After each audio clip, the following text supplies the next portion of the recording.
আসসালামু আলাইকুম। আপডেট বাংলা সংবাদে স্বাগতম। শুরুতে জানিয়ে দেব সংবাদ শিরোনাম। রংপুরে ৬টি আসন, বিএনপির মধ্যে বিভাজন, একক প্রার্থী নিয়ে প্রস্তুত জামাত। ভোলায় বিএনপি ও বিজেপির নেতাকর্মীদের মধ্যে সংঘর্ষ, যা বললেন পার্থ। আরও জানিয়ে দেব জুলাই বিপ্লবী ছিনতাই করার চেষ্টা চলছে, বলল মামুনুল হক।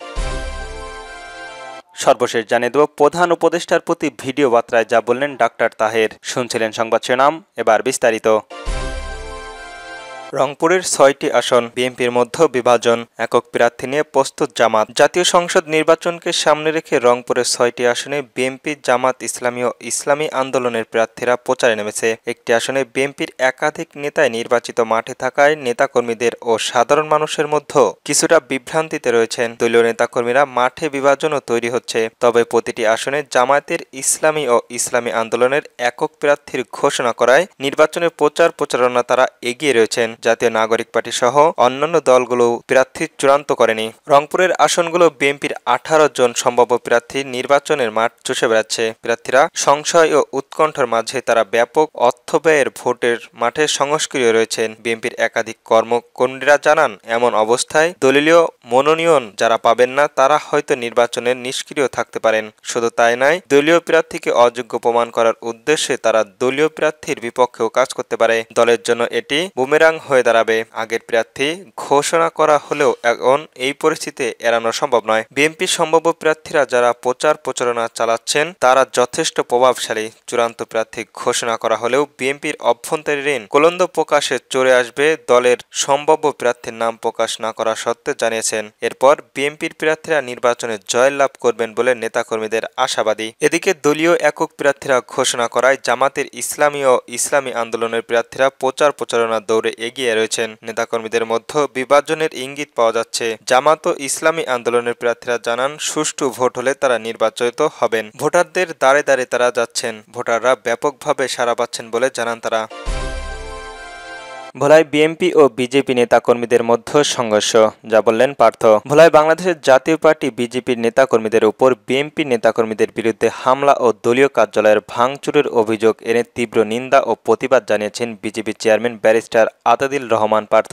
নিজের ভেরিফাইড ফেসবুক পেজে দেওয়া এক পোস্টে তিনি এমন প্রতিবাদ জানান। সংঘর্ষে নিজের দলের আহত নেতাকর্মীদের ছবি যুক্ত করে ব্যারিস্টার আতাদিল রহমান পার্থ পোস্টে লিখেছেন, আজ ভোলা সদরে বিজেপির বিশাল এক নির্বাচনের মিছিল হয়। হাজার হাজার মানুষ এই মিছিলে অংশগ্রহণ করে। জোহরের নামাজের পূর্বে যখন শান্তিপূর্ণভাবে এই মিছিল শেষ হয়, অল্প সংখ্যক নেতাকর্মীদের বিজেপির কার্যালয় ছিল, ঠিক তখনই ঈর্ষাদিত হয়ে 4 থেকে 500 জনের বিএনপির একটি গ্রুপ কোনো কারণ ছাড়াই আমাদের নিরীহ নেতাকর্মীদের মারধর করে এবং এবি পার্টির ভাঙচুর করে। এটা দুঃখজনক, হতাশজনক এবং আমি এর তীব্র নিন্দা ও প্রতিবাদ জানাই। তিনি আরও লেখেন, এভাবে চলতে থাকলে জাতীয়বাদী শক্তির সম্মান দেশব্যাপী সাংঘাতিকভাবে ক্ষুণ্ণ হবে এবং সমগ্র দেশব্যাপী ভোটের প্রভাব পড়বে। অনেক দুঃখজনক ব্যাপার এটা। ঐক্যের কোনো বিকল্প নেই বলে পোস্টে লিখেন তিনি। এর আগে শনিবার দুপুরে ভোলায় জেলা শহরের নতুন বাজারে অবস্থিত ভোলা জেলার বিজেপির দলীয় কার্যালয়ের সামনে বিএনপি ও বিজেপির নেতাকর্মীদের মধ্যে একটি সংঘর্ষের ঘটনা ঘটে। সংঘর্ষে ইটপাটকেল ও লাঠিসোঁটার আঘাতে সাংবাদিক, পুলিশ সহ উভয় দলের প্রায় অর্ধশতাধিক নেতাকর্মীরা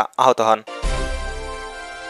জুলাই বিপ্লব ছিনতাই করার চেষ্টা চলছে, বলল মামুনুল হক। বাংলাদেশ খেলাফত মজলিসের আমির আল্লামা মামুনুল হক বলেছেন, জুলাই বিপ্লবীদের ঐতিহাসিক বিজয়ের পর দেশের বিরোধী শক্তির সেই চেতনা ছিনতাই করার চেষ্টা হচ্ছে। তিনি বলেন, এই বিপ্লবের প্রাকৃতিক ধারায় ছিলেন ইসলামী জনতা, যার বীজ শাপলা চত্বরে 2013 থেকে রোপিত এবং 2021 সালের মেয়াদ বিরোধী আন্দোলনের তার দৃঢ়তা রূপ পেয়েছে। ফুলপুর সরকারি ডিগ্রি কলেজের মাঠে অনুষ্ঠিত গণসমাবেশের প্রধান অতিথির বক্তব্যে মামুনুল হক এসব কথা বলেন। তিনি বলেন, বছর ধরে আমরা ফ্যাসিস্টের অত্যাচার সহ্য করেছি।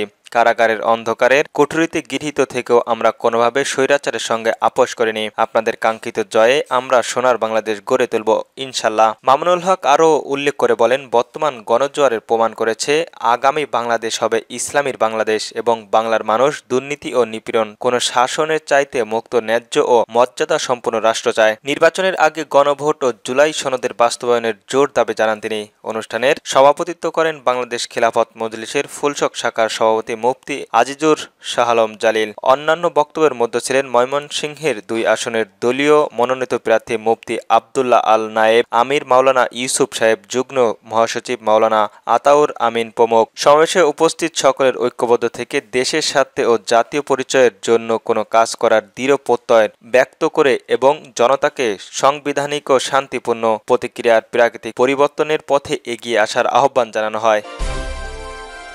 প্রধান উপদেষ্টার প্রতি ভিডিও বার্তায় যা বললেন ডাক্তার তাহের। আসন্ন জাতীয় সংসদ নির্বাচন ও চলমান রাজনৈতিক পরিস্থিতি নিয়ে প্রধান উপদেষ্টার প্রতি ভিডিও বার্তা দিয়ে জামায়াত ইসলামের নায়েব আমির ডক্টর সৈয়দ আব্দুল্লাহ মোহাম্মদ তাহের কুমিল্লায় 14 গ্রামে তার নির্বাচনী এলাকায় বিভিন্ন পেশাজীবীদের সঙ্গে সভা শেষে এই ভিডিও বার্তা দেন তিনি। ডক্টর সৈয়দ আব্দুল্লাহ মোহাম্মদ তাহের ভিডিও বার্তায় বলেন, গত উপদেষ্টা পরিষদের বৈঠকের আগে সপ্তাহের গৃহীত আরিফ সংশোধনের সিদ্ধান্তের একটি দলীয় অযৌক্তিক দাবি করেছেন নীতি সরকারের সামিল। এর মাধ্যমে সরকারের নিরপেক্ষতা প্রশ্নবিদ্ধ হয়েছে। তিনি অভিযোগ করেন, এই সরকারের কর্মকাণ্ডের অতীতে একটি বিশেষ দলের প্রতি অনুগতের বহিঃপ্রকাশ ঘটেছে। প্রধান উপদেষ্টার লন্ডনে গিয়ে একটি দলের চাপের নির্বাচনের রোডম্যাপ ঘোষণা এবং সম্প্রতি সিদ্ধান্তের পরিষদের পূর্বঘোষিত সিদ্ধান্ত পরিবর্তন তারই উদাহরণ। বিভিন্ন রাজনৈতিক দলের প্রতীক ব্যবহারের বিষয়ে পরিষদের গৃহীত সিদ্ধান্ত পুনর্নির্বাচন করার সরকারের নিরপেক্ষতা ক্ষতি করেছে। আমরা এই সিদ্ধান্ত মানি না এবং এর তীব্র নিন্দা জানাই। তিনি আরো বলেন, ইতিপূর্বে নির্বাচন কমিশন ও